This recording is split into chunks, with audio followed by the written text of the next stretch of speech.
Hello and welcome to the newest episode of the 1020 podcast. I'm very excited that today I can welcome Mark Nelson on the show. We're going to have a long and detailed conversation about the nuclear exit of Germany, the use of coal or the misuse of coal, and the future of European and Western energy production. Mark, welcome to the show. Thank you very much, Ralph. Good to be here. If you would, could you tell us a little bit about your background, kind of what ignited your passion for matters energy and for nuclear, and kind of what was your path towards where you stand at this moment in your career? Sure. So I'm from Oklahoma City, Oklahoma, a large flat city on the prairies, central southern prairies of the United States. It's a place with no nuclear plants. So that's not where this comes from for me. My family was in oil and gas, as many families are in that part of the world. And that made energy very boring to me because I was bored of being in Oklahoma City. I know, doesn't make much sense, but that's being a kid for you. Anyway, I went to university for languages and also for engineering, and I had many interests. Wanted to see everything in the world, traveled and lived a lot in Russia, for example, studying the language, and just was lost in when it came to what on earth I was going to do with all of this travel and learning. Well, a wonderful man who had run one of the great oil companies in the world had retired and decided to give a ridiculous scholarship to send these Oklahoma kids from the prairie to graduate school at Cambridge as long as we could pick a subject that was related to engineering. So I got that scholarship right as the UK decided to plunge back into building nuclear plants. So Cambridge actually had a nuclear engineering program being set up right there. And I was in the second class of students. It was an incredible time to be getting into nuclear because nuclear plants in Japan were just melting and the natural gas boom was exploding across the US, driving nuclear plants into bankruptcy. Perfect timing, right? So after grad school, I knew I wanted to stay in nuclear, came back to the US, struggled to find a job at nuclear plants themselves, but arrived just as folks out in California, the birthplace of the anti-nuclear movement, were turning around and deciding to make the birthplace of the pro-nuclear movement. So I got hired at environmental nonprofits that needed an engineering outlook on what's happening in nuclear. And I did a lot of work on electricity, on interaction of various energy sources, on nuclear itself, on various other environmental issues that affect energy. So for example, land use and forestry, stuff like that, and helped do a lot of writing and thinking for the groups that I worked with on what's coming next. How do we save nuclear plants from early closure? And how do we convince the world that the ruby red slippers they thought would save them, or that they didn't know would save them, were on their feet the whole time and they could fly off to the energy promised land if only they knew. So sometimes energy, for a long time, I feel like for most people, at least in developed countries, the assumption was you have your gimmicks, you plug them in, and for example, electricity just comes out of the socket. And if it's cold, you turn on the heat and, the apartment, the house gets heated. Not many people really thought about what energy really meant. Like they worried about the bills. Of course, everybody wanted to pay as little as possible. But it was only during last year, with the beginning of the war in Ukraine, and when for the first time, the idea of a genuine energy crisis, not just price-wise, but really also supply-wise, could materialize, particularly in Europe, that people got more and more sensitive to this topic. Now, if you would go a little bit into this, I mean, what makes, in a sense, the modern energy system, particularly the modern electricity system, grids, kind of getting energy from A to B? Because very often the debate is, what do you produce electricity, for example, let's say offshore? Okay, that's one thing, but you need to get it where you need it. So maybe you can, from an engineering viewpoint also, kind of for people who don't have that background, explain a little bit, even if one would be super open for all kinds of energy production, but also if we would take all kinds of possible obstacles into account, what are some of the things that you feel are very often overlooked in the debate, or maybe deliberately neglected, but that at some point will become real if you try to build things? Well, Ralph, that's a beast of a question on a beast of a topic. So let's try to break that up into smaller chunks. Let's talk about the electricity grid first.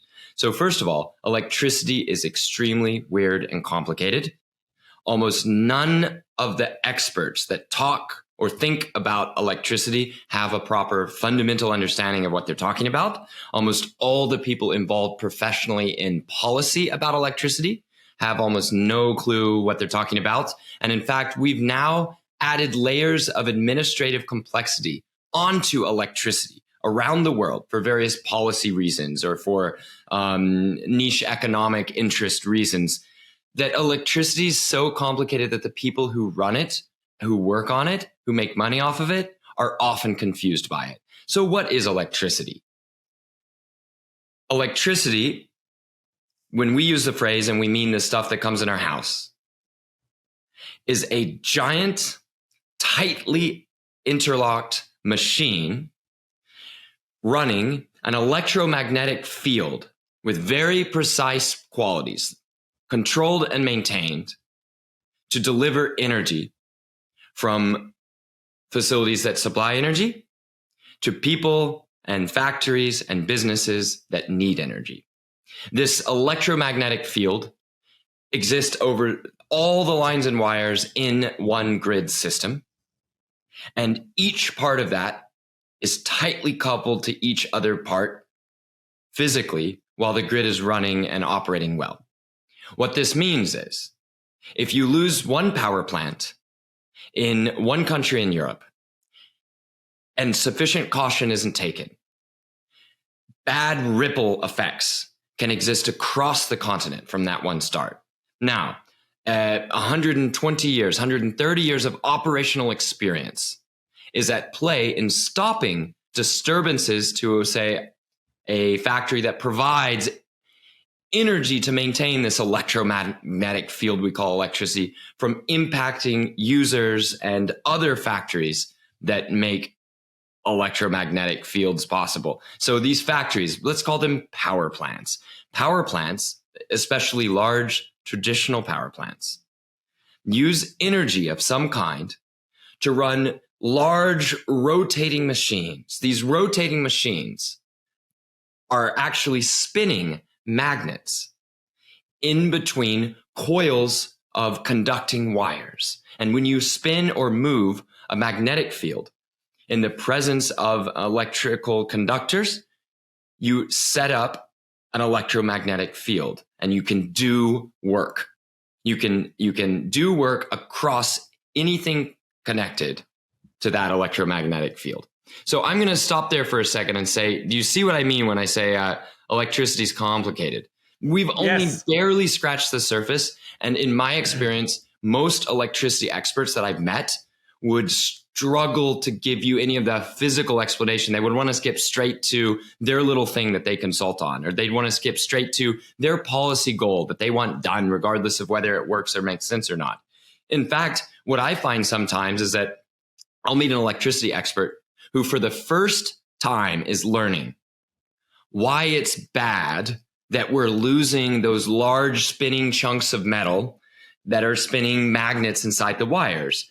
And that means they have to start learning complicated things that they didn't realize before, like virtual power or reactive power, which is a way of measuring work that you don't charge the consumer of energy for, but it's work that it's energy that must be put into your system to maintain the strength and consistency of the electromagnetic field itself.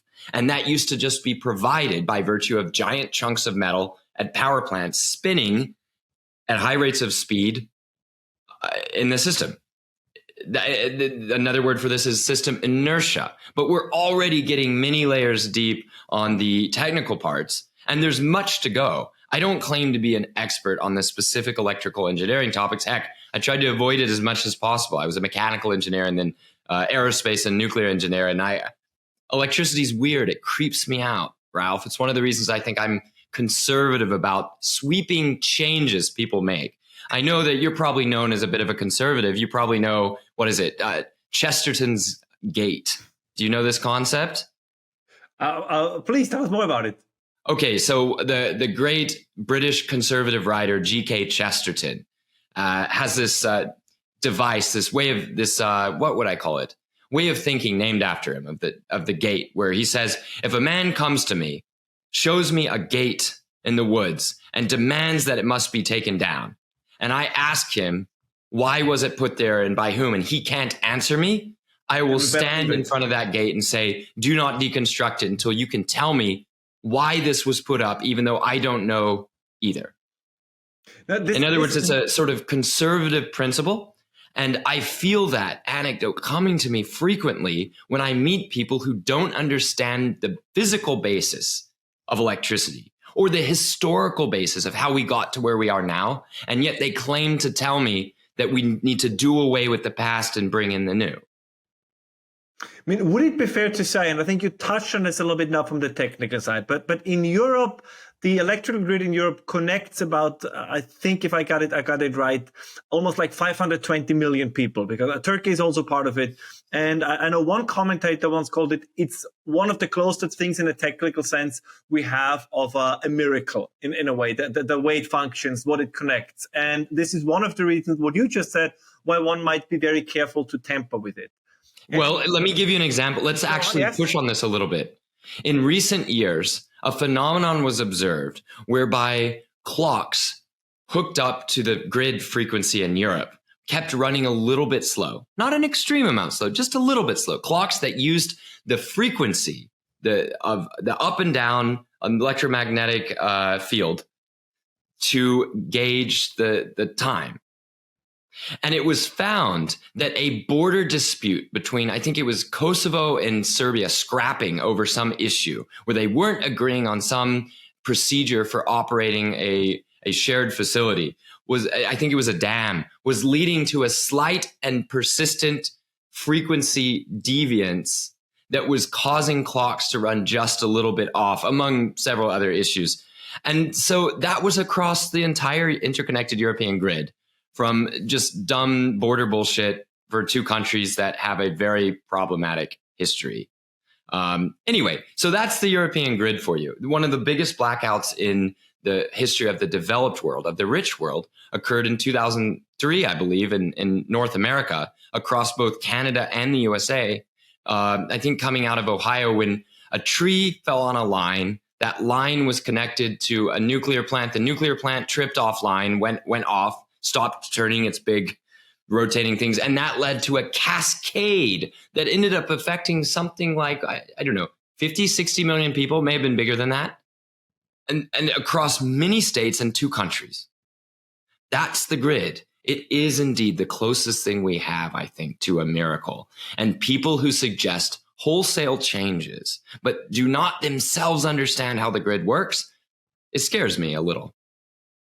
Do you think, because this is, as you just said, I feel exactly the same way. For myself, my background is I'm a political scientist, I'm a social scientist, so I have a zero engineering background. So correctly, some listeners and viewers might say, oh my God, why is Ralph even talking about these issues? But that's why I reached out to people like you, right? Those who actually have the knowledge and are also willing to explain it to those who are newcomers to it.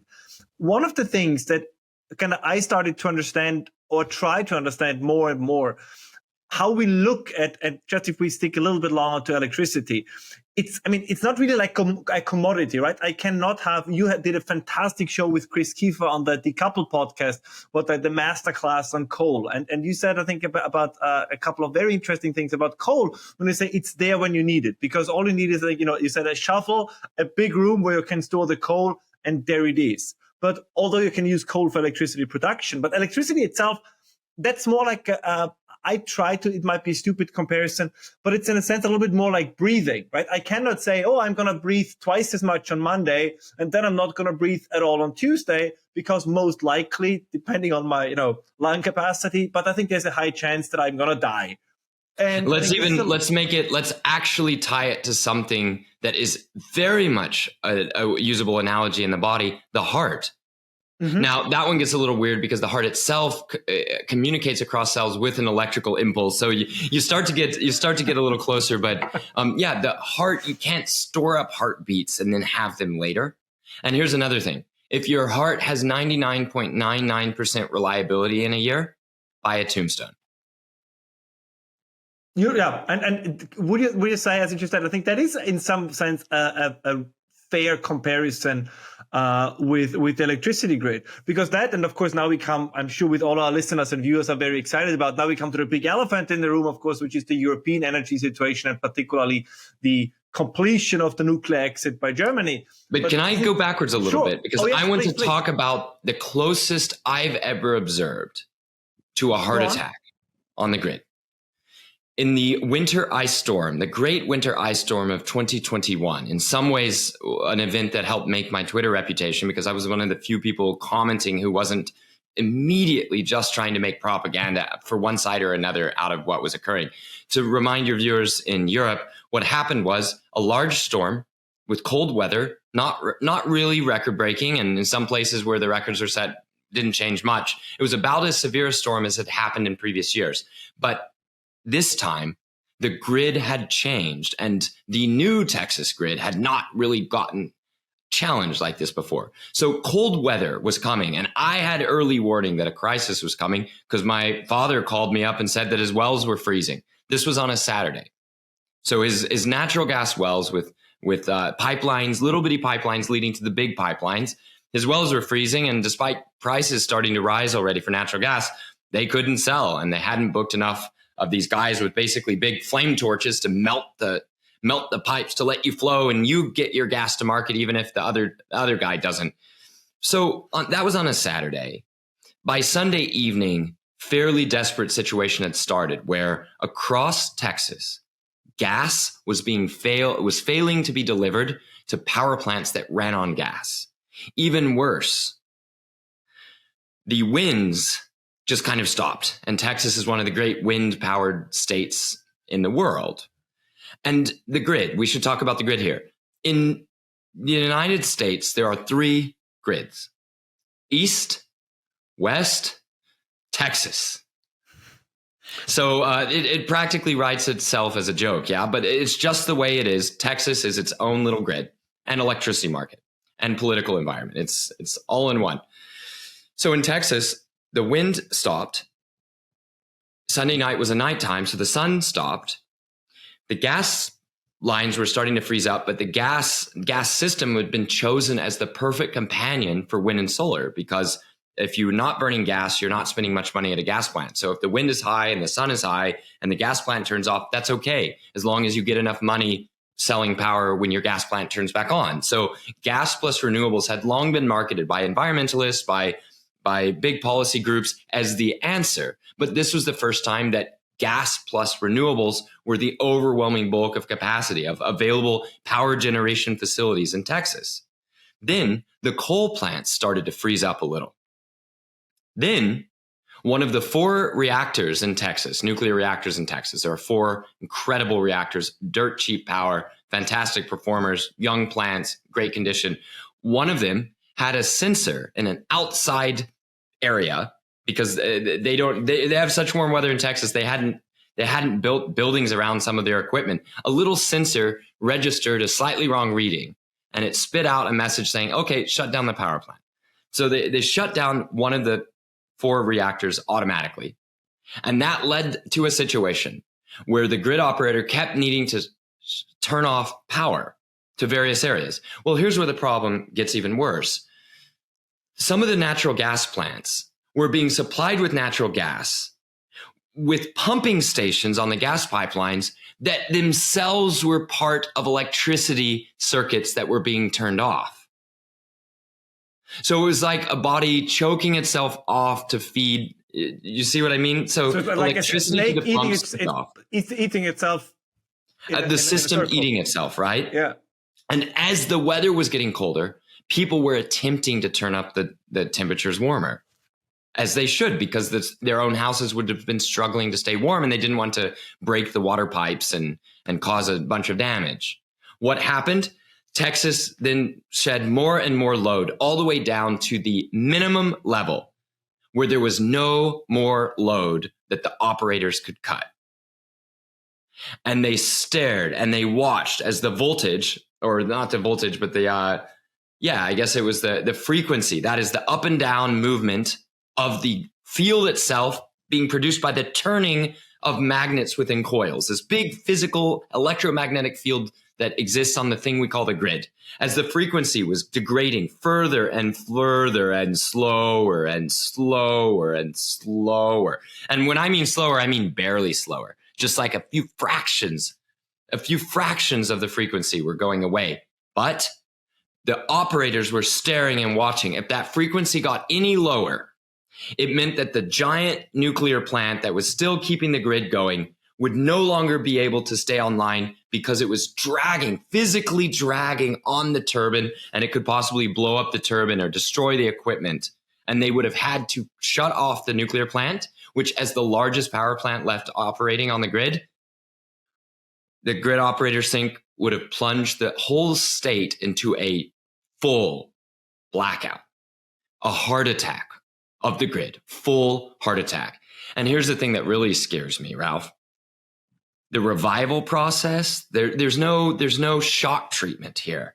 They would have had to turn the grid back on through never yet used equipment and training and procedures, never yet used.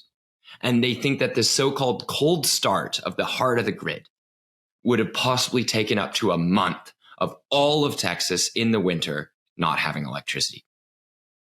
So we can all imagine what that would have meant also at a loss in human life. I mean, shoot! Just losing a quarter of their power for 4 days led to something like, depending on who you ask, between 100 and 200 deaths and tens of billions of dollars.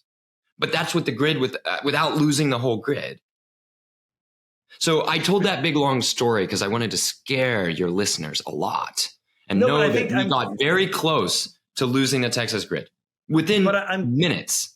But I'm glad you did, because this is energy is one of the things we barely recognize it as long as we have it, but it becomes a really important issue, or potentially a lethal one, if we don't have it. So as you said, we don't constantly walk around and grasp our chest and say, "Is my heart still beating? Is my heart still beating?" But we know if it doesn't, it's game over. And I think the same is true here as well. And so the question I'm asking you now, of course, that we have to, I would like to go into this direction. Now, are we currently conducting our energy policies? And feel free to, Europe, US, whatever your favorite kind of example is, or maybe you want to touch on all of them. Are we performing in a way that we're strengthening, let's say, our heart? Or are we like, quote unquote, the chain smoker who's making it harder and harder, or who is barely hydrated?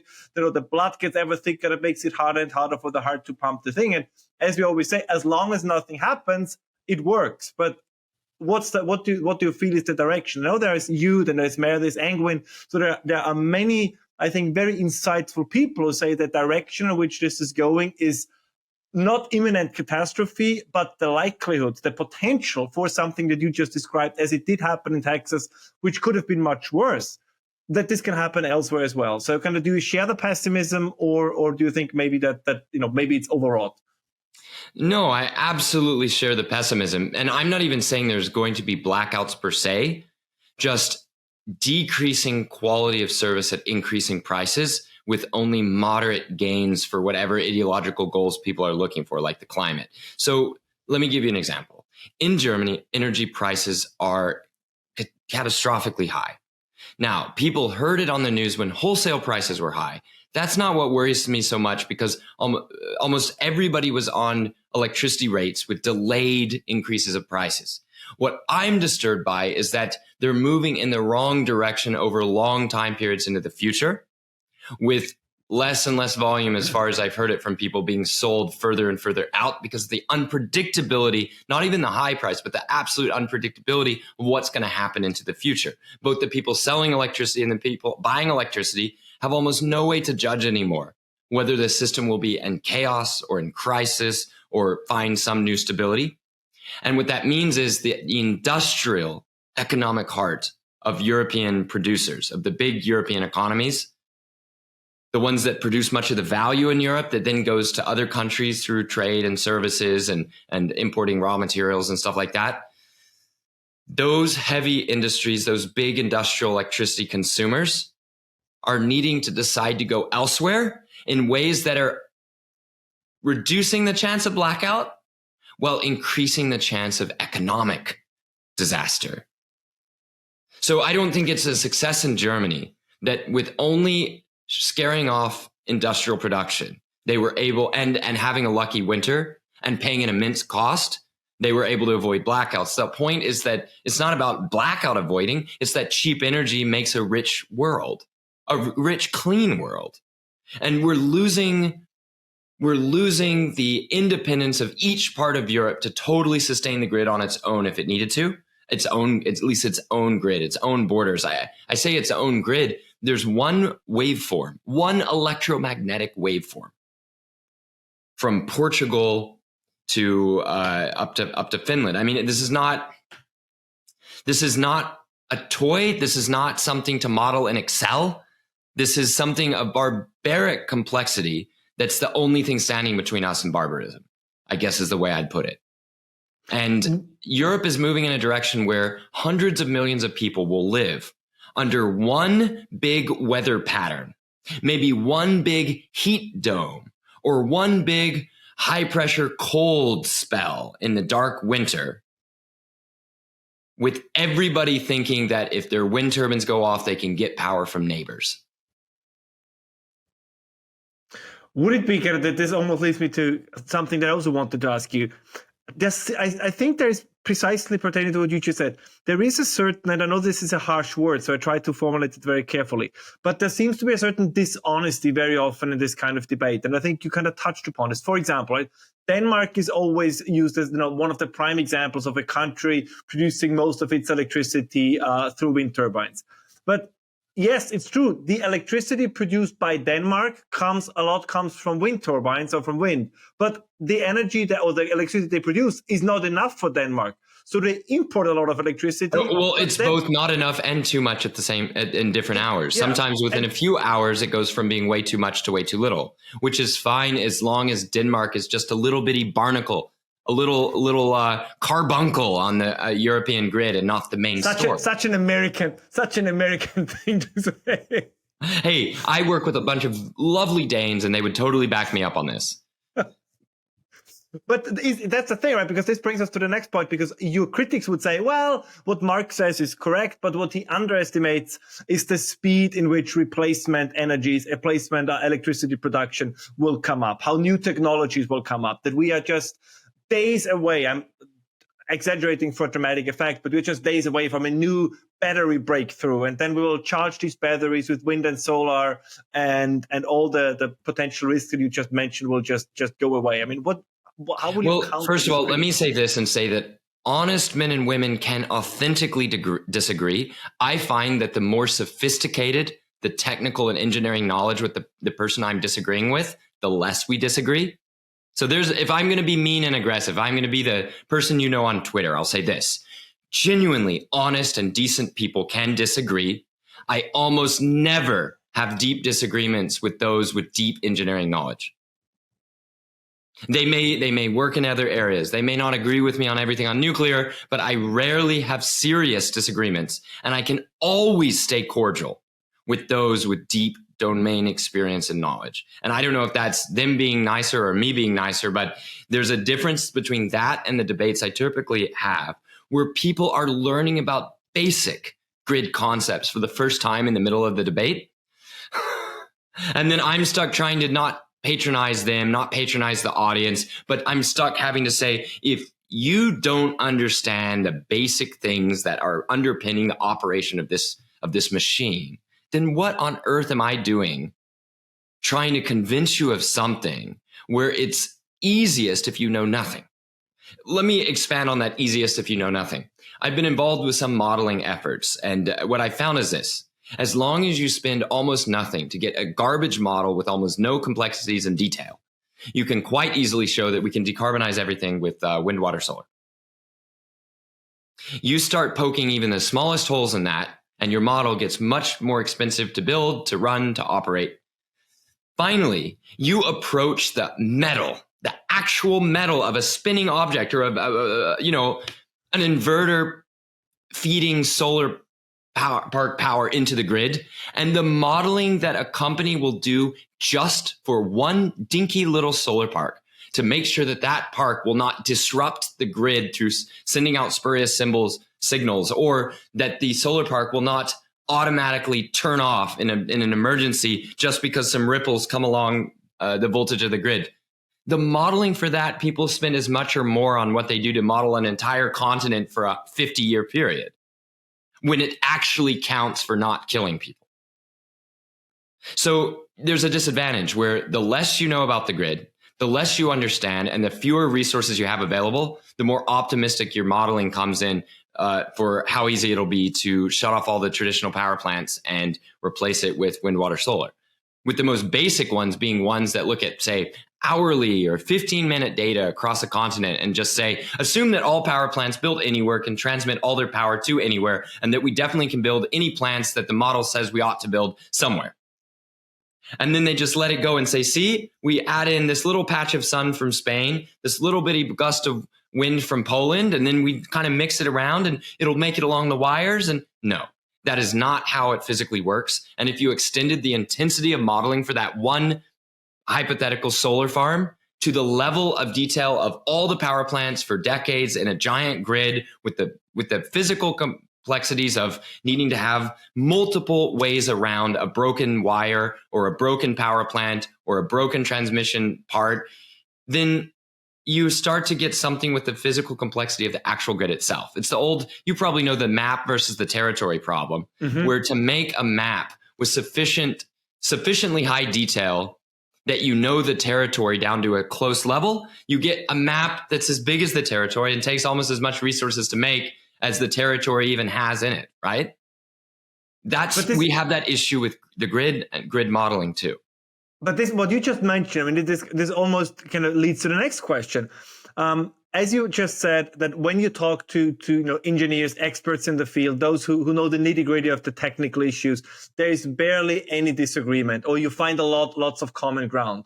Why is it then that particularly in these areas, I would say politics and all kinds of politics try to intervene or opine so much on? And what I mean by this is, I assume that surgeons will have different approaches how they do surgery, depending on what they're doing.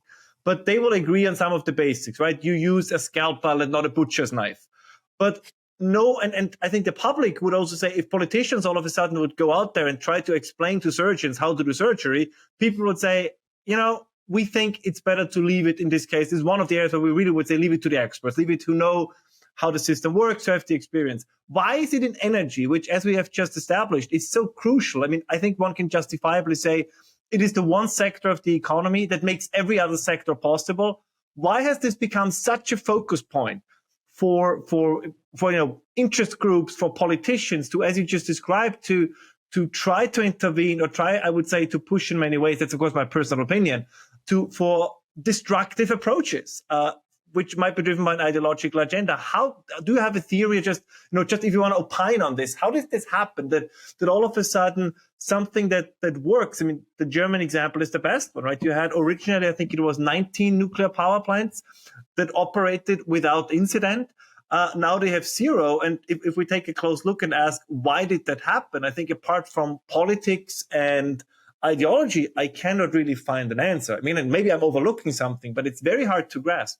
Well, 2 things really quickly. One, I've just recorded another podcast with a very interesting journalist from the UK, Jonathan Ford. His podcast is A Long Time in Finance. And we went over this question of what is going on in Germany, both in the past and the present, to cause this. And we went over it in exhausting detail. So if you're able to provide your listeners with that podcast, it just came out today. And it's practically a companion piece for this episode that's a little bit more hard engineering.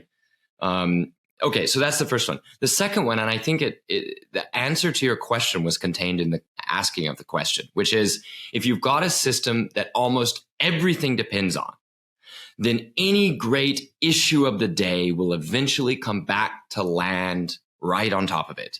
So, for example, when we were most scared of nuclear war and invasion from Soviet Union or dominance by Americans playing superpower in a Europe that didn't want either side to nuke it in defense of anything, right? Then in that line of thinking, you needed to stop doing whatever was even remotely associated to the militarism or the nuclear weapons or anything like that. That was a lot of the urge of Germans to get rid of nuclear plants, that they saw it as one of the flashpoints. And the outcome of a flashpoint popping off was all nuclear to them. As if they could just get rid of it, they could turn back to the clock and make peace in a post-World War II Germany that had been divided by warring superpowers, right? So, yeah, the politics of the time feared nuclear war and thus came back to attack nuclear energy. The politics of our time fear man's effect on the environment through greenhouse gases. Greenhouse gases come from the economy. The economy runs off the grid. So this great political fear, whatever makes that anxiety, that eco-anxiety, that Malthusianism, or just any big political issue is going to attract its fair share of sociopaths and parasites. It's just going to happen. It will always happen. It will never stop happening. Now, it's in some ways the fault of the citizens, or even the interested elites should be blamed for letting the wrong sorts of folks take hold on the most serious and important economic issues. But as it is, if we just look at the field as it stands, if you're concerned about energy, that eventually comes back to the grid. I mean, let me ask you something. This is a provocative question, but I was wondering about this for a long time. Would it, hypothetically, let's assume, the two of us take over Europe for a year, or maybe longer. I mean, that's not even the shocking part yet. Would it be possible, if we would have the financial resources to do so, would it be possible to create or to formulate a policy and plan it of energy/electricity abundance, where you could make, electricity, not a commodity, but a service that is as cheap and available as, a broadband internet, where you pay a monthly fee, whatever that fee might be, and your electricity supply is covered? Or do you think people would just use too much, or would the grid allow it? Ralph, you're basically describing Norway and to some extent Sweden before the electricity crisis. And the answer is you get really rich. So you're saying, could we, with financial resources? So let me just say, without going too deeply in it, that I don't think I'm ever going to forgive Doomberg for coming right out and popularizing the concept of money as a claim on future energy resources, because with much less eloquence and much less sophistication during my year of unemployment after leaving a PhD program, at the end of a year of doing almost nothing but thinking and ranting to myself, I just about got there and then did nothing with the concept, did nothing with the idea. And then those bastards came back after me and actually said it and shared it with the world. And now I'm just a ranting loony coming after them. But I agree that money is debt, and that debt is basically claims on future, not just energy, but also human time and attention and machine time and attention as animated by supplies of energy. Shall we? So there, I added more incomprehensibility to it. So now that makes me better in an academic sense. So can we use this money, this claims on people's time and attention, to construct a system that makes so much energy available for sure into the future that more money is created? That is the claims on future time and energy, especially according to you can say the relative abundance of it in the future versus now, as well as we can guess looking forward. Yes, I think what you do is you acknowledge that once a nuclear plant is built, it's basically going to be there forever.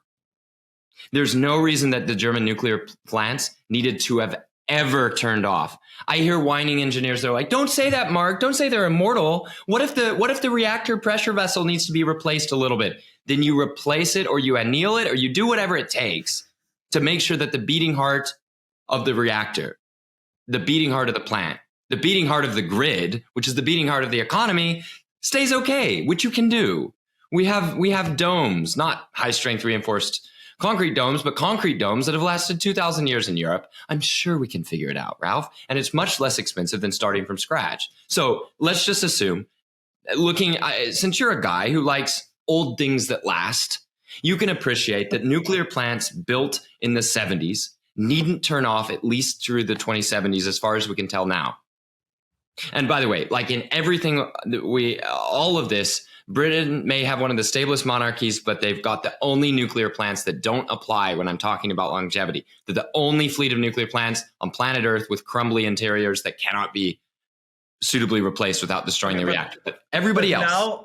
But now your critics would say, but what about the French? Right? Didn't the French nuclear fleet let us down last year? Like, if anything, the French probably faked out the Germans to get them to shut off their plants so they could take both the German workers who know how to run a nuclear plant properly and also just dominate Germany and Europe. Can I just, I've been getting a lot of pushback that I've been too mean to Germany, and I disagree. I think I haven't been mean enough to Germany. So in some of our last few minutes, can I just be mean to Germany for your listeners? Yes, please, go ahead.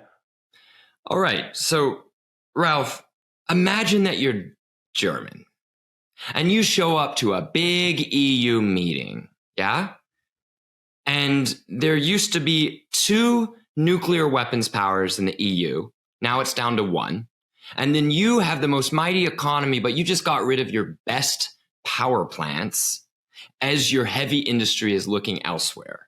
Imagine being German and showing up to a major international climate summit and you don't have any nuclear plants left. It's like, just go to the pretzel hall. Go to the beer hall. Let the adults discuss. And then you can join us later after we've decided what we want to do. Oh, you have money? You have money? That's cute. Money that's a claim on future energy supplies that you don't have anymore. No, that's not your money. That's not your euros any more than it's your coal or your gas. That's other people's money that you just haven't paid them yet for energy supplies that you're going to have to buy from them. So Germany, you don't even have nuclear plants anymore. You used to be the greatest nuclear technician country, the best nuclear engineers, and you built the most beautiful individual reactors. And now you may just need to wait outside while we decide what we want to do with energy and defense. And then you can come in later when it's time to pay for it. That's the way I would feel if I were confronting a German who just lost their nuclear fleet, the finest nuclear reactors in the world, and they just turned them off. That's not an adult decision. That's a child's decision. That's not knowing where strength comes from. That's not knowing where value comes from. And it's certainly throwing your own allies under the bus, which I can see. If you're French, there's an idea that other people making themselves weaker is as good as being strong. And considering the mismanagement of their nuclear fleet over the past decade, including under the current president who closed a nuclear plant that was in an outstanding condition on the border with Germany just because it was co-owned with Germany and he had promised that he would destroy a nuclear plant if elected. Come on, this is not serious, folks, but no matter how much damage France does to the nuclear fleet, there's still a nuclear power and Germany isn't. It's really a shame. Now we're going to fight that. I think there's an immense upswelling of support in Germany for returning those plants to operation. The biggest struggle is the doomsayers who say, no, they're totally dead. Don't bother us. We're just over here destroying our plants over the next 2 years. Don't mention it. No. Until they drill a hole into the heart of that plant, until they physically damage deep into the metal and those reactor pressure vessels that sit in the middle of the containment domes, then you can bring those things back. You could tear down the entire turbine hall, and as long as you haven't damaged that reactor vessel, you can build it back. Oh, come on. The Germans can't build a turbine hall. How are they expecting to do the Energiewende? Of course they can build it back, Ralph. It's just a matter of getting the word out that until the reactor vessels are drilled, those plants can return to service and become the finest reactors in the world. But wouldn't the counter argument, wouldn't it be, but Mark, don't you see that I think you were recently in a discussion on Al Jazeera where another gentleman said, but 95% of all investment in energy goes into renewables. No. Well, he said that the vast majority of new capacity, like the solar panels in Europe are going to be about 8 to 10% production on their schedule, mind you, compared to what the label on the panel says. So the panel may say 10 kilowatts, but over the course of the year, it will give you in your house, if the solar panel's on it, an average over the course of the year of 6 to 8. Let's see. 60 to 80 watts out of say, yeah, I should get my math example right. So of a 10 kilowatt system, which is a big panel for a big, rich German aristocratic home, right? A huge thing. If you're allowed to put them on listed homes, I'm not sure, but let's say you do. Then about just under 10% of that, which is what you'll average through the year, is about 1 kilowatt, just under 1 kilowatt. So 900 watts. That is, first of all, again, on the schedule of the sun, not on your schedule.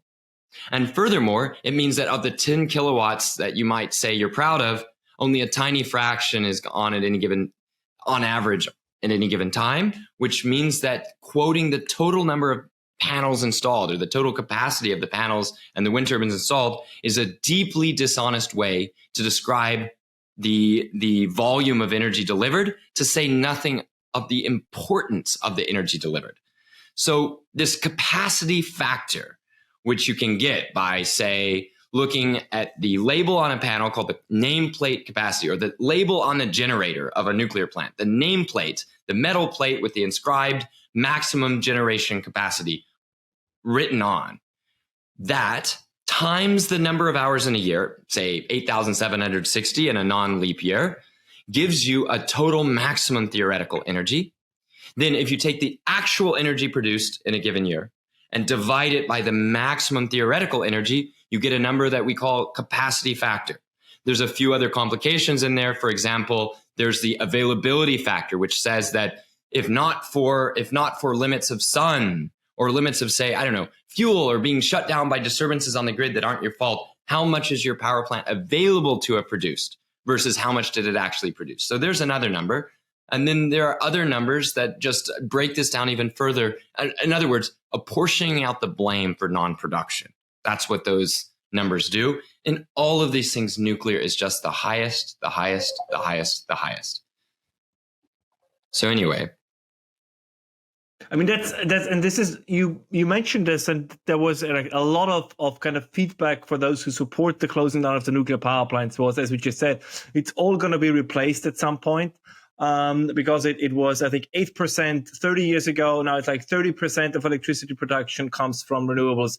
So why shouldn't it be 100% in a couple of years? And I think you had a pretty good comeback to that. That you compared it a little bit to, I think you called it the German way of learning to fly. If you kind of want to elaborate on this a little bit, because I found that a very, very entertaining, but also very accurate description of why this might be a naive view that you can just go 100% into renewables.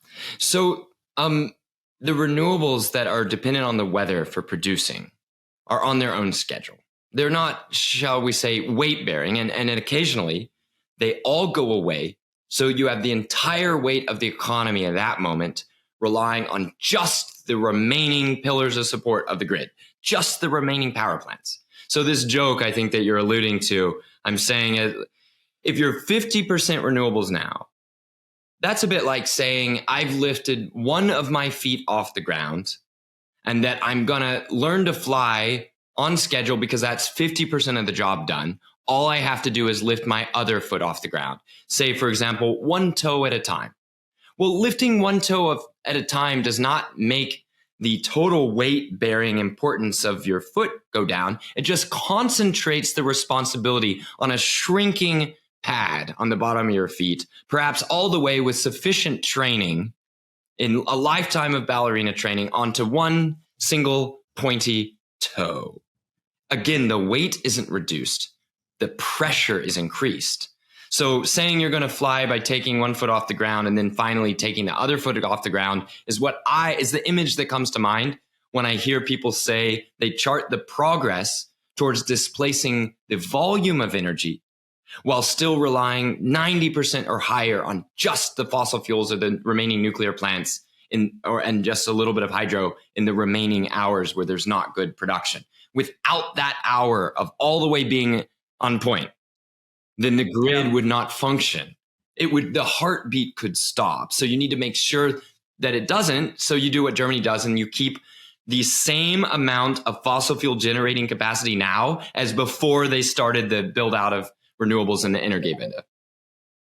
I mean, there has been an ongoing debate, and I wonder if you have a take on this, because I'm not sure if it's a fringe debate or one that starts to gradually penetrate into the center of this.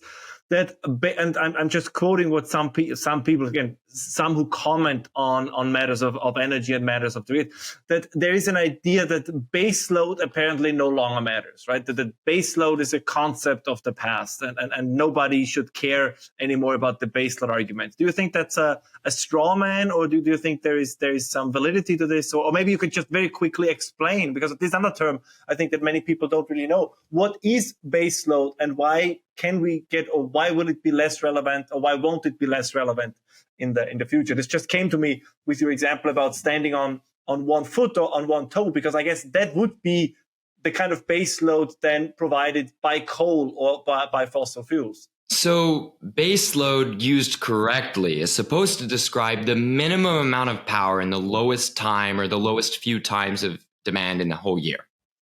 In other words, base load isn't a power plant. It's us, Ralph. We are base load.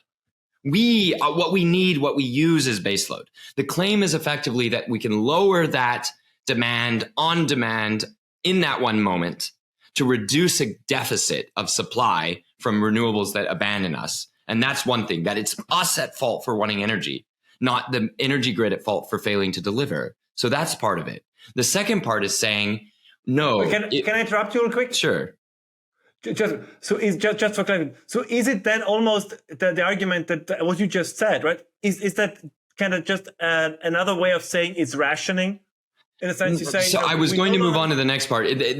Some people claim that we ought to have rationing. Some people think we ought to, but won't say it because they're smart.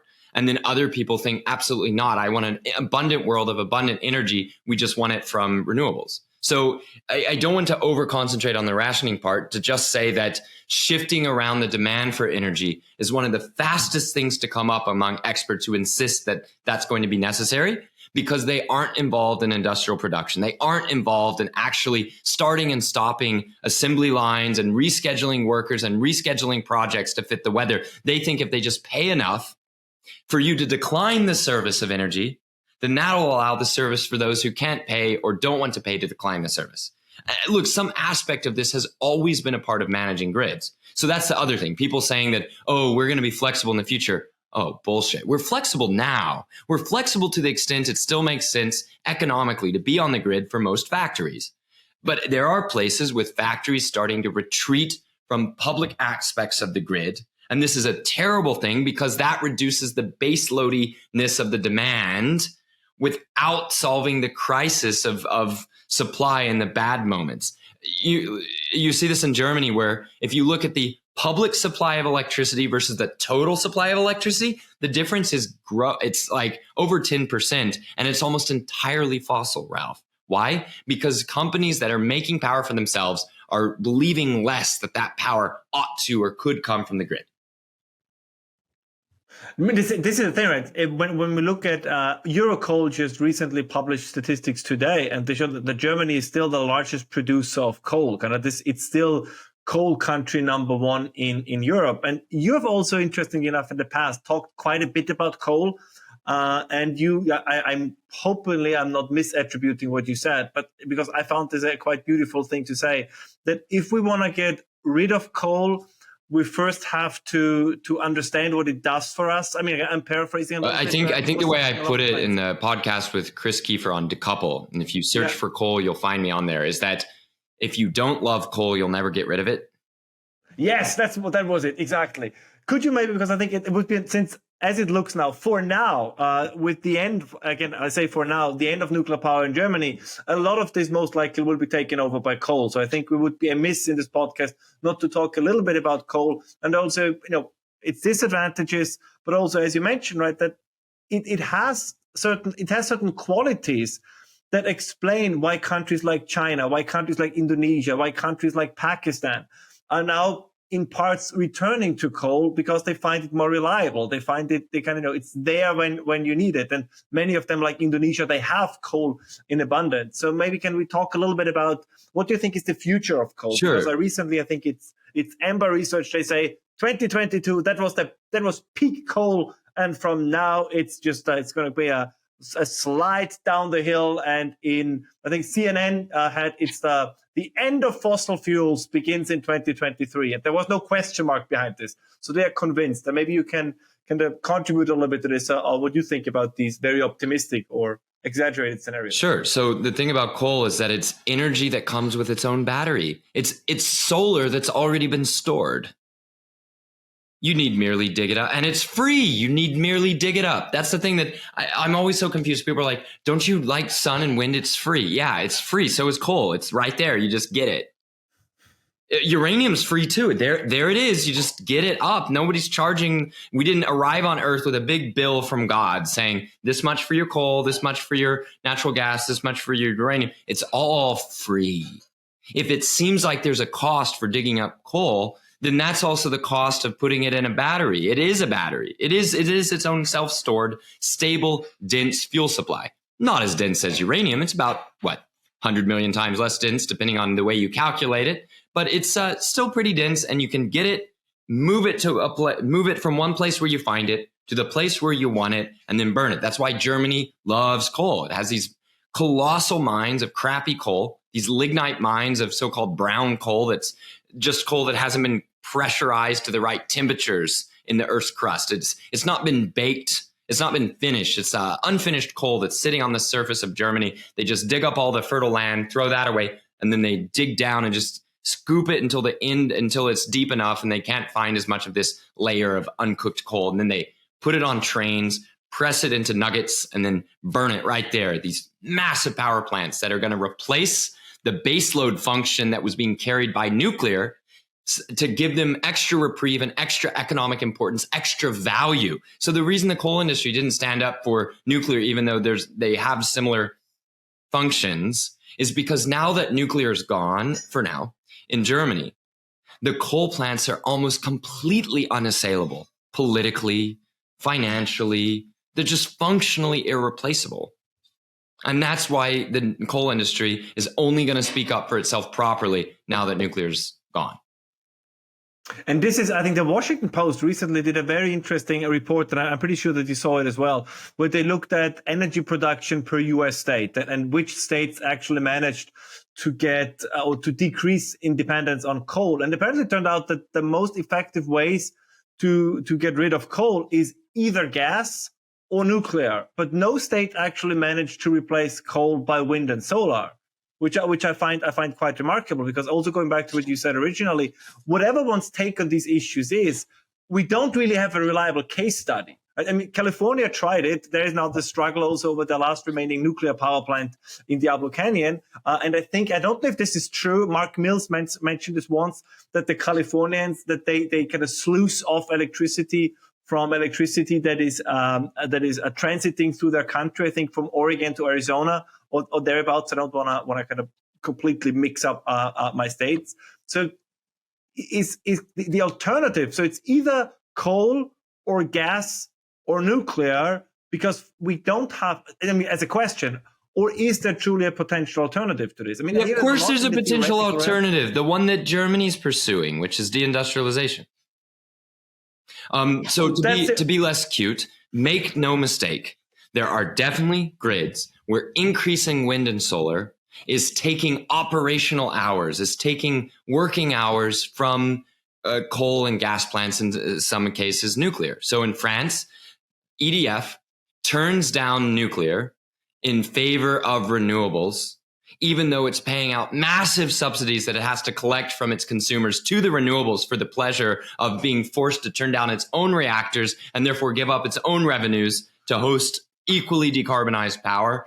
Absolutely mad. It's how the finances are in such a wreckage for EDF. It's one of the major reasons. But looking beyond that ridiculous French case, it is true that rising renewables are associated with falling fossil fuel production and from power plants. I'm sorry, people are going to get mad at me, and a lot of people who love my work are often convinced that I've said that the opposite's not true. No, the function of fuel-based sources are, if anything, like the man trying to step on the last of his toes before leaving the ground and flying. The function becomes ever more difficult to replace the fewer hours you need to run the fuel-based sources. California is having an awful time to replace even a single gas plant these days because the function of the fewer and fewer remaining power plants that use fuel is just, it's just so hard to replace.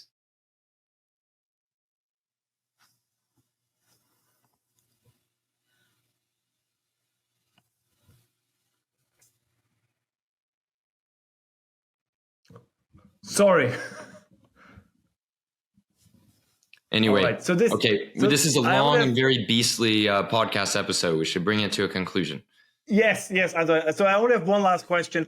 Where do you see technology go in the nuclear area? Right? Do you think that the kind of technology that's already available is good enough, is sufficient to kind of pursue the models like the convoy model they originally planned in Germany, or do you also have high hopes for newer ambitious projects like molten salt reactors or small modular reactors, or kind of if you would kind of design a future grid based on nuclear power as its main energy source, kind of what model would you prefer? What would you be looking at? A world that turns its riches and resources towards nuclear. That is, the countries that are, say, rich selling fossil fuels are likely to be the ones to get themselves off carbon by use of nuclear while selling the fossil fuels to the poor suckers who didn't get on to nuclear. I see that being an increasing trend, a feedback loop, shall we say. Middle Eastern countries that sell oil using the revenue to build nuclear to be able to sell more oil and gas, to depress the ability of other countries that don't have that much nuclear to even do their own oil and gas production, and so on. I see this happening. As far as the technologies that those big countries, those big energy producing countries are choosing, they tend to choose the production ready technologies at the largest scale available today. So that means that I still do see a massive role for traditional large light water reactors, because once you build them, they are phenomenal performers over immensely long time periods, and it's not necessarily worth the risk to attempt to get cheaper construction for maybe more expensive operation or less reliable, or we don't know. The risk is you buy something that's not a guaranteed excellent performer as constructed today. It's not clear you'll get all the advantages that you wanted in building nuclear in the first place. However, some people are doing that experimenting for us.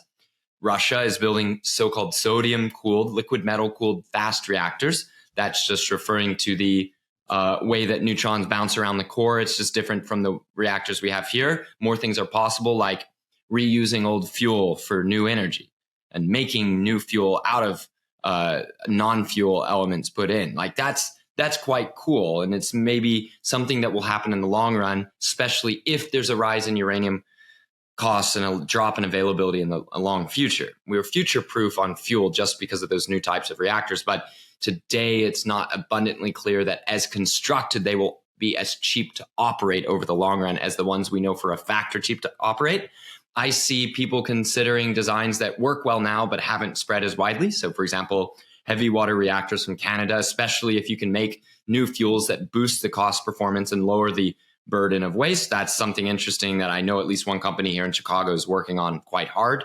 And I see very small reactors being the elite, absolute pinnacle of luxury premium energy, including for self-sustained little societies, kingdoms, worlds, city-states coming in the next 10, 15 years, where I don't know if we'll be able to drive down the costs permanently so that it's cheap energy for poor places, but it will be absolutely superb energy for rich places first. And that is the small or the micro modular reactors. I see those being the best a man can get if you're a billionaire and you need the absolute best. And if it's cheap enough power, then it may actually drive economic activity that makes it available as an option to poorer nations, poorer oligarchs, and poorer islands, shall we say. All right, Mark Nelson, thank you so much for joining us. I hope we can do this again in the future, because I'm sure that the question of energy has by far not ended to draw a lot of attention. Indeed, I would say that in Germany, it's not the end or even the beginning of the end, but it is the end of the beginning. We will fight back. Thank you very much.